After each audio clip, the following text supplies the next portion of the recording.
أعوذ بالله من الشيطان الرجيم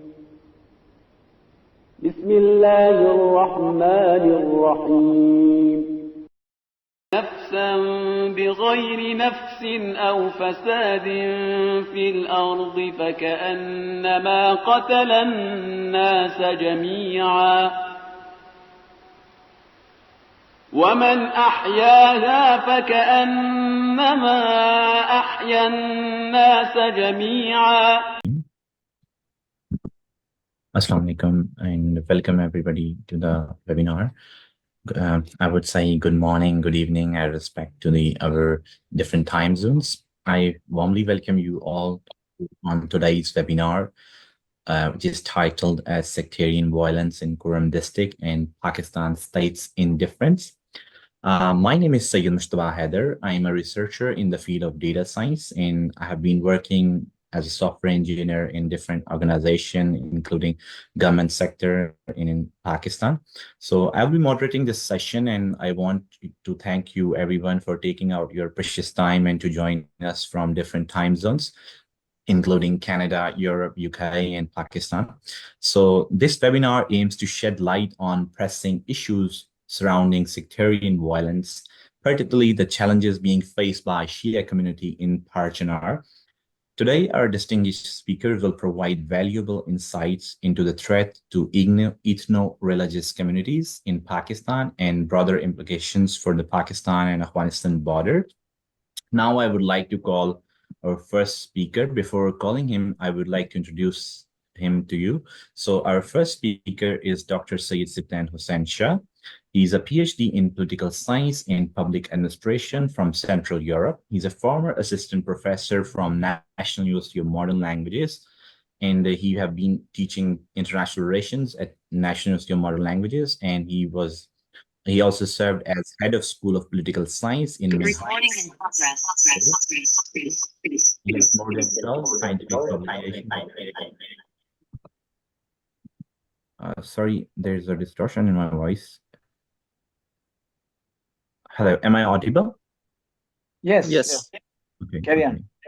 Okay, I can just start over. So our first speaker is Dr. Syed Sibtain Hussain Shah. He's an expert on extremism and sectarianism. He's a PhD in political science from Central Europe.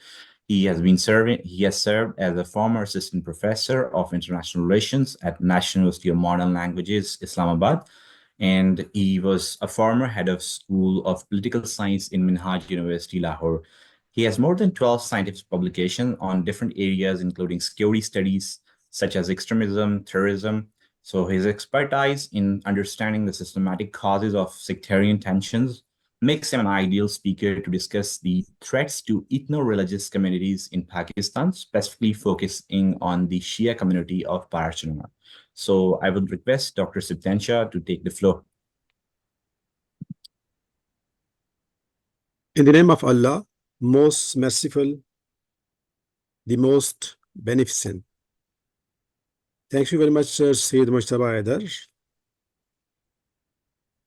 Dear speakers and the participants, topic of my presentation is threats to ethno-religious communities in Pakistan, the case of Shia population of Parchanar. Pakistan, a nation built on the principles of tolerance and unity of all segments of society, has long home to diverse ethno-religious communities. These communities contribute to cultural, social, and economic fabric of the country. However, over the years, the rise of extremism and sectarianism has posed a significant threat to various minorities in Pakistan, including non-Muslims such as Christian and Hindus, and as well as Shia community among the Muslims. As for the vulnerable community, the Shia population of Parchanar, located in Kurram district near Afghan border, has been particularly exposed to targeted violence and persecutions. I will explore in my presentation the specific threats faced by Shia community of Parchanar and the broader implications for ethno-religious harmony and security in the country. As for background of the Shia population in Parchanar, for the better understanding of the background of Shia population and demographic situation of the region, We should realize that the Parachinar is largely inhabited by 12 were Shia Muslims. Historically, region has been a center of Shia culture and religious practice, with its residents living relatively peacefully along with Sunni communities. Geographically, Kurram district is surrounded by 4 provinces of Afghanistan: Paktia, Khost, Nangarhar, and Logar. And in Pakistan, it is neighbor of war-affected region of Waziristan, the main center of activities of the many terrorist organizations, including Tehreek-e-Taliban Pakistan, TTP. In addition, Parachinar is connected to other hotspots for violent Takfiri actions, including Sadda in Lower Kurram district. For the reason, Shia population of Parachinar is mostly completely surrounded by Takfiri extremist groups and the terrorist networks, including TTP and foreign terrorist organizations like Al-Qaeda and Daesh as well. The only land route connecting this area through Kohat to other parts of Pakistan is controlled by Pakistan Army. This location of Parachinar has made it geopolitically significant, but vulnerable to local and external actors. Particularly, vulnerability increased during the rise of Afghan wars since late 20th century. The aggressive sectarian divide between Sunni and Shia has become more pronounced in recent decades, with the Parachinar becoming a flashpoint for sectarian tension. Pakistan security forces, under the pretext of security measures, set up extensive checkposts at the entrance and exit points of the area. But according to the many residents of Parachinar, despite of the claim of Pakistani military for security arrangements, Pakistan Army doesn't show its interest or seriousness in providing security to the Shia population, as the terrorist groups have repeatedly targeted these helpless people. History of the killing of Shias in Parachinar goes back many years. A large number of the people lost their lives in bloody conflicts in the name of sectarian violence in the region.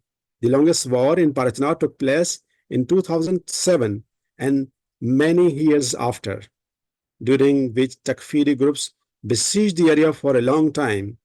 In this hostile situation, communication links were blocked, and it was impossible for the Shias of Parachinar to use road from Parachinar to other areas of Pakistan through Kohat region.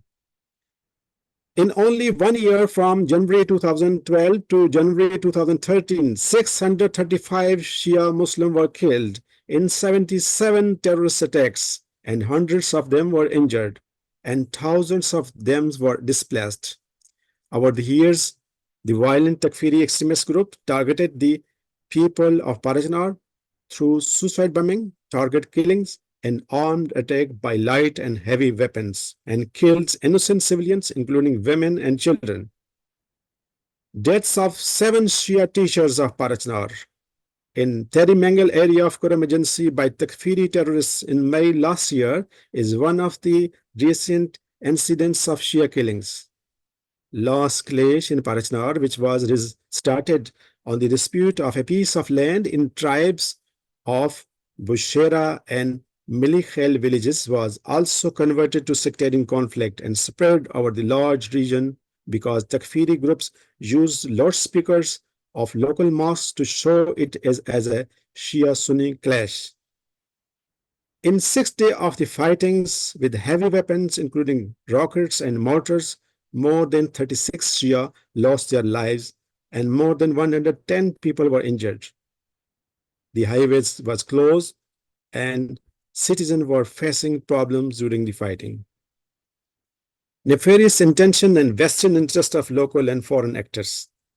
This is very important because there are interest of some local and foreign actors involved in this conflict. According to the reports, conflict, including sectarian clashes, are not in favor of local population, either Shia or Sunni, but there are elements other than two sides who achieve their vested interest and political agenda through these clashes.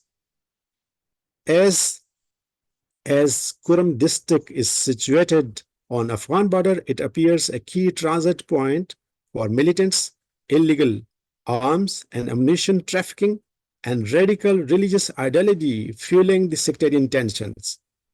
The penetrable border has allowed the extremist groups to pass through region near Parachinar and carrying out attacks with assumed immunity.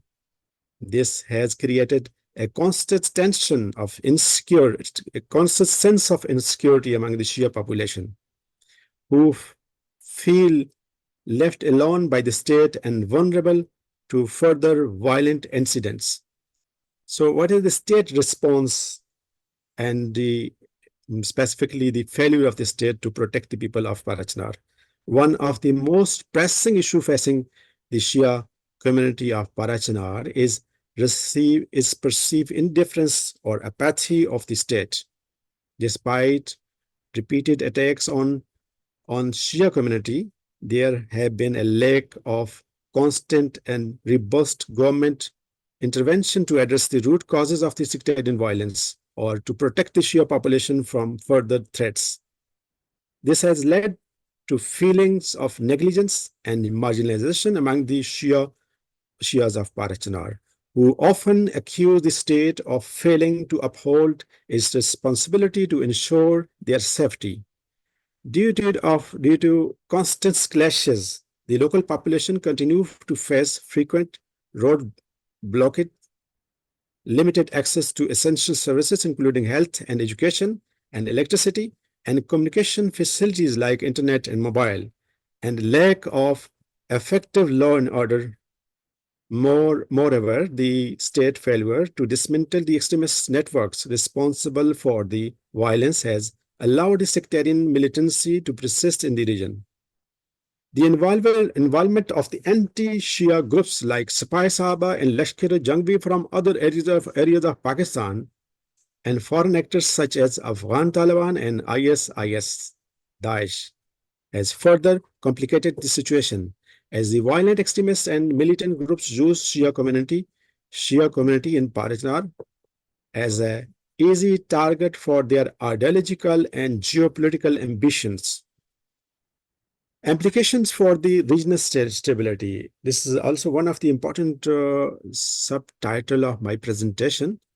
The threats facing Shia population of Parachinar has significant implication for the regional stability, particularly given the closeness of this region to Afghanistan. Sectarian violence in Parachinar not only destabilizes the local community but also has potential to make worse border conflicts in the region. The spillover of militancy from Afghanistan into Pakistan has already created significant security challenges and targeted the Shia Muslims in Parachinar, risks fueling further tension between Sunni and Shia groups throughout Pakistan and across the border. The violence has undermined the efforts to promote ethno-religious harmony and unification of the multicultural society of Pakistan. It also threatens to deepen sectarian division within the country, potentially leading to wider unrest and instability and weaken the social and political composition of the nation. Although killing of the Shia in Parachinar is fueled by extremist ideology of radical group, but it is failure of the state to sufficiently protect the defenseless Shia community of Parachinar. The indifference of the state has left to many of them to feel that they are neglected because the state put them at the mercy of violent extremist and militant groups. The negative impact of this violence on the innocent population, including women and children, has been particularly devastating, creating a cycle of poverty, trauma, and insecurity. Addressing these threats to the Shia community of Parachinar requires a wider approach by the state of Pakistan. The government must take decisive actions to dismantle extremist networks operating in the region, provide necessary security to the local population, and address underlying the social economic issues that contribute to sectarian tension.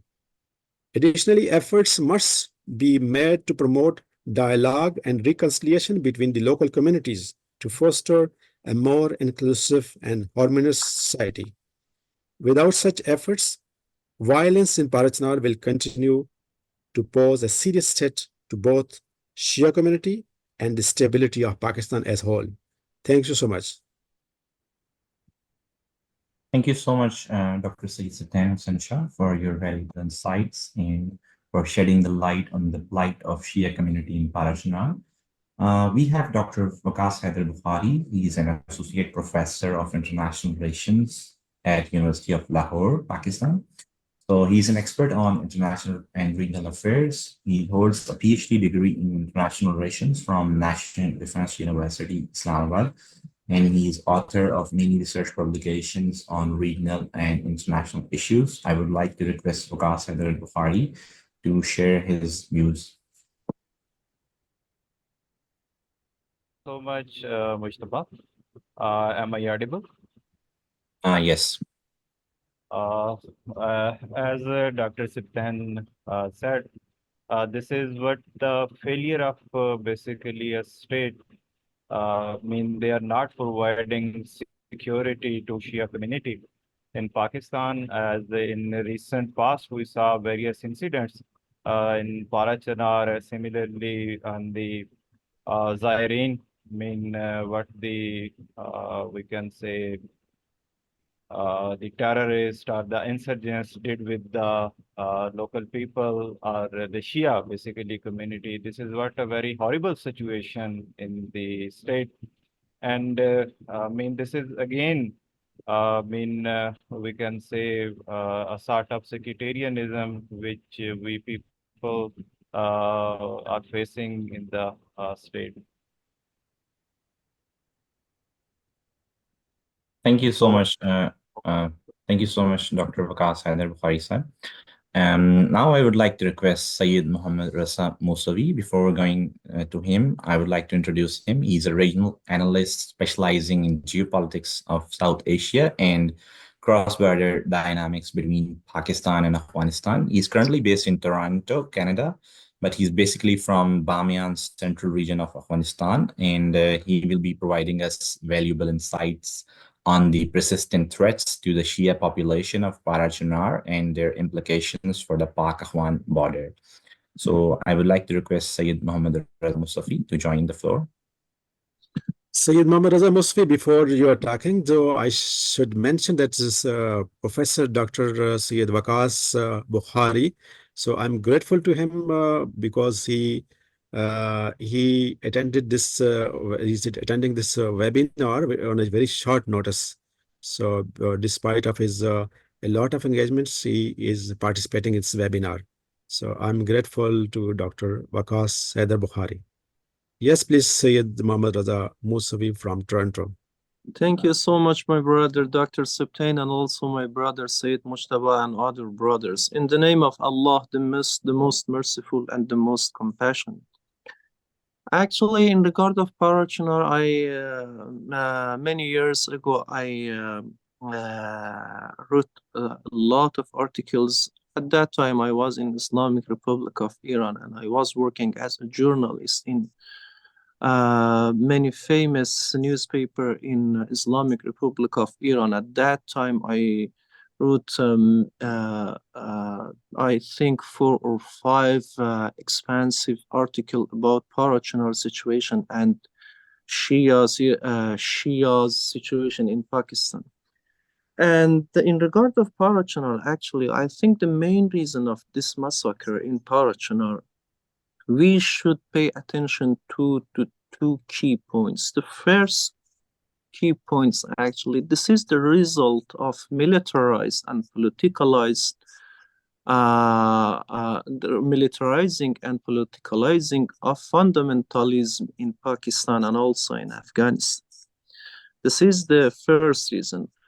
And unfortunately, after jihad in Afghanistan, during jihad years in Afghanistan, a lot of fundamentalist groups, they all of them politicalized and also militarized. And a lot of financial support from some Wahhabi trends in Saudi Arabia and other Arabic countries. made them able to do a lot of military and politically movement in Afghanistan and Pakistan. Unfortunately, Parachinar is located very close to Paktia. And in this province, actually, the government of Afghanistan is also has no any perfect control over this area. Paktia and other name is Khost, Nangarhar. Nangarhar is a little bit different, but in regard of Logar and Paktia, this area always problem maker even for Afghanistan. A lot of Al-Qaeda militants now they are living over there. A lot of fundamentalist group from Central Asia, they are living over there. And also because of Durand line, this is another problem. They can go they can go inside the Pakistan without any serious problem. I don't know what's going on in Waziristan. I don't know actually what's going on. It's very big question for me because Pakistan has very big army, and I think you can you can put Pakistan's army between 10 first armies in the world. Very famous army, and I don't know why the army of Pakistan, they are not able to harness fundamentalist group at that area. It's actually a very expensive question and very big question, and I should only Pakistan's general commanders can answer this question. But due to Durand line and also weak of government in Afghanistan, unfortunately, Parachinar is one of the victims in this story. In 2007, at that time, I was working with the university in Afghanistan. At that time, I had an interview with a Taliban judge.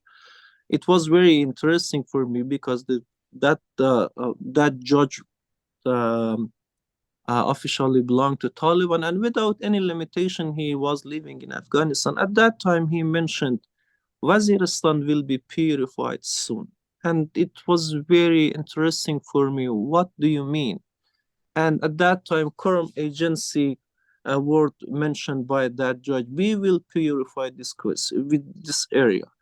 And fortunately, that judge didn't know I'm Shia, and he told me a lot. He told a lot of plans, and also about a political agent. His name was Salim Khan, and Salim Khan, I think this guy is very famous man at that area, and we have a lot of connection with Waziristan and also with Kurram agency. We will purify this area. And unfortunately, these groups, not one, not two or three, they are a lot of groups from Afghanistan, from Central Asia, and also Pakistan. But this another key points that should pay attention to this, unfortunately, re-rise of Taliban in recent years. The first time when Taliban started their movement in Afghanistan, this is Dr. Septain and also other political science scholars very well understand this point. When they started their movement in Afghanistan, and in 1996 they conquered, they took Kabul as the capital of Afghanistan. A lot of fundamental group that were silent in Central Asia, even in Iran, when they saw an Islamic fundamental group, they took the capital of the country.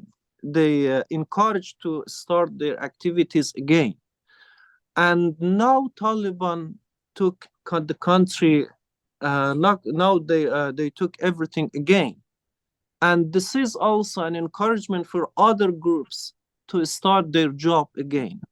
For example, in Uzbekistan, for example, in Pakistan, for example, in some groups in Tajikistan, They are actually a lot of, now they are very happy with the Taliban situation in Afghanistan, and they will start their activities soon. And according to these points that I mentioned, unfortunately, I don't see any clear future for Parachinar. But we should do, we can do a lot of things. I mentioned in previous sessions some points. I don't want to repeat them, but I think each Parachinar massacre should not be a silent massacre. And we can talk in this regard. We can, and now I'm talking actually with some of my Pakistanis brother, and I asked you guys to please arrange with other Shia Pakistanis and communities on all the world. We should go in the street in the same day about Parachinar situation, about Parachinar people. Our brother and sister are over there under very, very bad situation, and we should be voice of them. And in this regard, I cannot add anything because my scholar, Dr. Sayyid Septain, mentioned a lot of good points in this regard, and also my other brother from Pakistan. Both of them are scholars of political science, and from Pakistan, the information is very exact from the situation of the area. And I give my rest of time to other scholars to mention their key points in this regard. Thank you so much, brothers. I'm in your service. Thank you so much, Mr. Raza Musavi from Toronto, one of the important cities of Canada. I really appreciate your efforts for initiating a campaign in favor of the innocent people of Parachinar.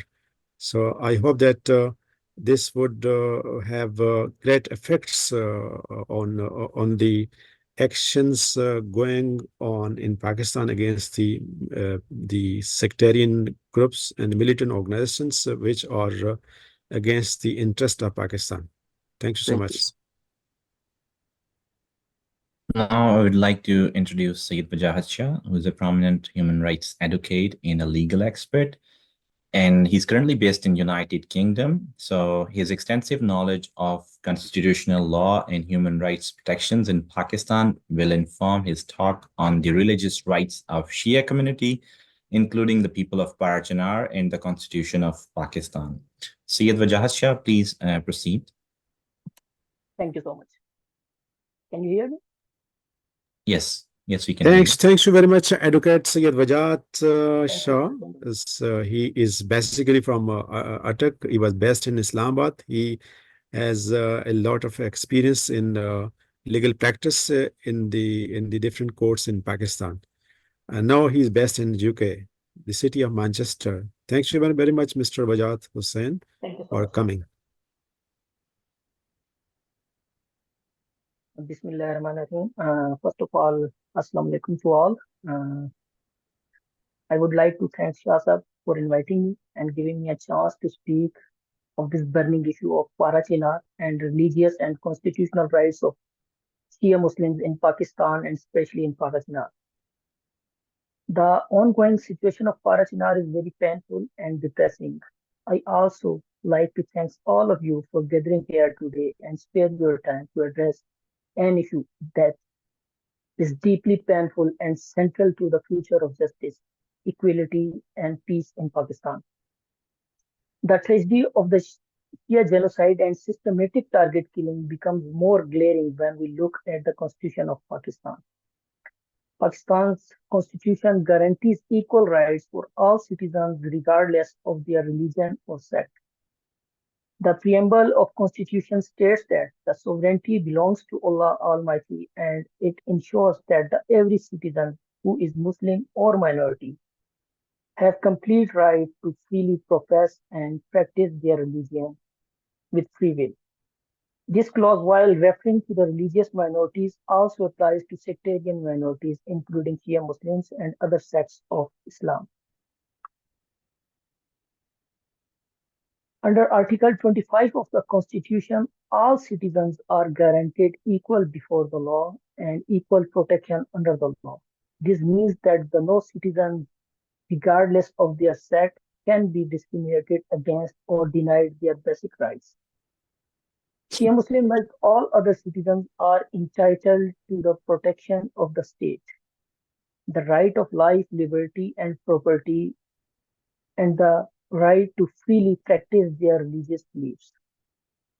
Furthermore, Article 20 guarantees freedom of religion, which includes the right of profess, practice, and propagate one's faith. In a country where the Shia community makes up around 20% of population, these constitutional guarantees should be implemented for protection of Shia Muslims. However, the reality on the ground shows that the rights are systematically violated. The state has failed to ensure that the Shia Muslims are safe in their own country and are allowed to live without fear of persecution. It is also important to remember that the Shia community has played a significant and foundational role in the creation of Pakistan. Some of the most prominent leaders of the Pakistan movement were Shia Muslims, and their contributions were critical in shaping the nation we know today. Let us not forget that the Quaid-e-Azam Muhammad Ali Jinnah, the founder of Pakistan, belonged to the Shia community. His vision for Pakistan was of a state where all religious communities could live in harmony, practice their faith freely, and contribute to the nation's progress. He envisioned a pluralistic and inclusive society where sectarian differences would not divide the people. Even after the creation of Pakistan, the Shia Muslim community has continued to play a crucial role in the development of the country. Shia professionals have contributed to the fields of education, healthcare, military, law, politics, and so many others. Shia scholars, intellectuals, and leaders have enriched Pakistan culture and heritage, working hard for progress of the country. After all these things, where we go now? What's the solution? In my opinion, the only safe and peaceful way is justice, unity, and constitutional safeguard.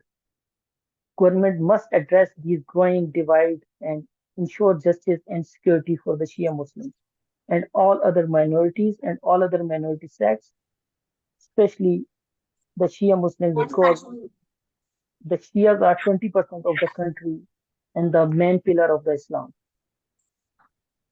In my opinion, there is some solutions which I want to discuss here.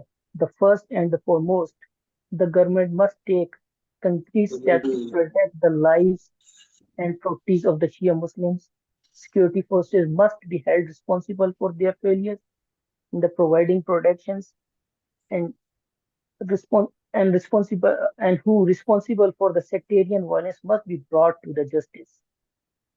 Secondly, Pakistan legal and political institutions need to enforce the constitutional rights guaranteed to all citizens, including Shia Muslims.